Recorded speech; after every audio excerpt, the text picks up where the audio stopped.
Imagine the ugliest shoe you have ever seen. Now imagine that shoe dying, sales crashing, factories shutting down, the stock hitting 79 cents, experts calling it one of the worst inventions in human history. But here is the twist. That same ugly shoe came back. Not just back, $3 billion back. Post Malone wore them. Balenciaga made a version that sold for $850. Justin Bieber sold out a collab in 10 minutes. So how does the world's ugliest shoe become one of the world's most valuable brands? The answer is going to sound completely wrong. Stick with me. The year is 2002, Fort Lauderdale, Florida, a boat show. Three friends spot a weird foam clog made by a small Canadian company.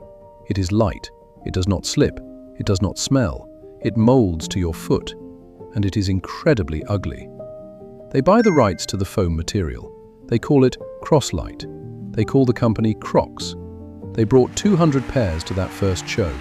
They sold every single one before the show ended. Nurses bought them, chefs bought them, surgeons bought them. Anyone who spent 12 hours on their feet discovered nothing else came close. By 2006, 100 million pairs sold. The company went public, raised over $200 million. By 2007, revenue hit $847 million, from a boat show table to nearly $1 billion in 5 years. But here is where it gets interesting, because the bigger they got, the louder the world laughed at them. Here is where it gets interesting. Crocs grew too fast. They bought other companies, they built more factories, they launched over 120 different styles, leather shoes, golf shoes, bags, watches. They forgot one thing: fashion changes fast. By 2008, the trend was fading. And then the global financial crisis hit. People stopped spending money on things they did not need, especially ugly things they did not need. The stock crashed from $70 a share to 79 cents. Net losses of $185 million. Warehouses full of shoes nobody wanted. A fund manager told the Washington Post, "They're dead, and they don't know it." They closed factories, they laid off employees, they sold assets just to survive. Between 2013 and 2015, they were losing money almost every single year. The question was no longer how do we grow, the question was how do we survive? In 2017, a new CEO named Andrew Rees arrived.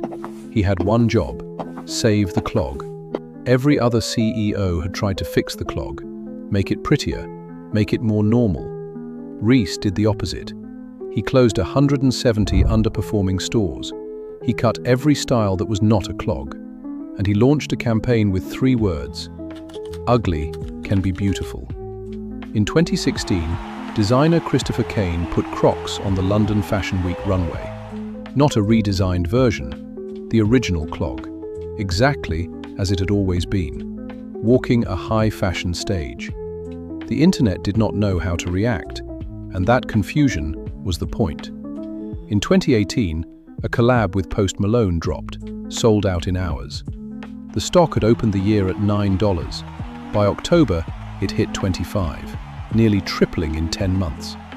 Balenciaga put a platform sole under the classic clog and sold it for $850. It sold out. Bad Bunny, Justin Bieber, even KFC made a fried chicken-scented version. Each launch sold out faster than the last. But here is the real genius. Crocs did not chase the trend.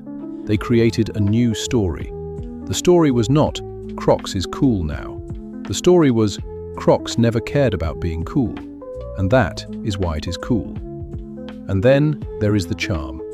A small piece of plastic that clips into the holes on the shoe. They call it a gibbets. It costs $3.99. In 2024, gibbets made Crocs $271 million from a $4 plastic charm. 75% of everyone who buys a Croc also buys charms. Most buy several. Most come back for more. The shoe that was supposed to be too durable to ever need replacing became a repeat purchase through $4 accessories. They did not sell a shoe, they sold a canvas. Then came 2020, the pandemic. The whole world shifted to comfort. Nobody cared about style. Healthcare workers were heroes, and Crocs had spent 3 years building exactly the right image for exactly this moment. 2019 revenue, $1.2 billion. 2021 revenue, $2.3 billion. 2024 revenue, $3.3 billion. So, what actually saved Crocs? 3 things. 1. They stopped fixing what their customers already loved. Every time they chased a new trend, they lost. Every time they went back to the clog, they won. 2. They turned hate into free marketing. Every "worst shoe ever" video on the internet was a Crocs commercial. They never paid for it. The haters made it for them. 3. They built a platform, not just a product. The holes in the clog were not a design flaw.